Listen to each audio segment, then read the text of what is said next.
Stacy Rolfe, founder of R&R Ranch, spends her days caring for and rehabilitating mini horses. The hope was that we were going to just have a cute little 2 or 3 stall barn until my daughter said, "Mom, why don't we get a miniature horse?" And I said, "Yeah, that would be fun." And that was our first foray into miniature horses. R&R Ranch's first purchases were 2 severely neglected mini ponies from Craigslist. They were only 2 years old, and yet we were their 4th owner. So we had a crash course in understanding what in the world, why have these horses changed hands 4 times in 2 years? And quite honestly, it's what we know now is that very often these horses have very little, if any, value put on them. Mini horses require extensive care, often leading to them being neglected. Anyone who wants to have a miniature horse, go beyond the thought of thinking that they're just cute little animals and learn what it takes to take care of them, because it's considerable. Stacy and her crew work tirelessly to ensure their horses are taken care of. Take them outside, assuming the weather is nice, and they go outside for 4 or 5 hours, depending on the weather, and they play.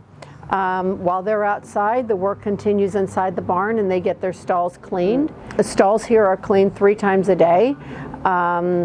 The horses are brought in, they take the afternoon off, that's kind of their rest time, or they clean up after their breakfast hay, and then in the evening it starts all over again with feeding, and their stalls are cleaned a 3rd time. The team at R&R Ranch hosts 2 public seminars a year in order to inform the public about their mission as well as how to care for these animals.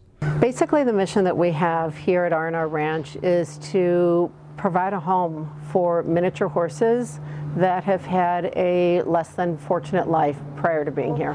And if we can let people know, the public know, what it takes to take care of these animals, then let them make an educated decision rather than them thinking they're cute, let's get 1 or 2, and then they're at a loss as to how to properly care for them. The girls, the most recent additions to R&R Ranch, were adopted from Longmeadow in 2018, having been some of the most neglected animals they'd ever taken in. After months of rehabilitation, they have begun socializing with the other horses and are on their way to a new life with Miss Rolfe and her crew. Gosh, if there's one thing that I could say to the public, I think that it would be to have a little restraint in your life. And when it comes to miniature horses, don't fall victim to their cuteness. They're darling, but learn about them first.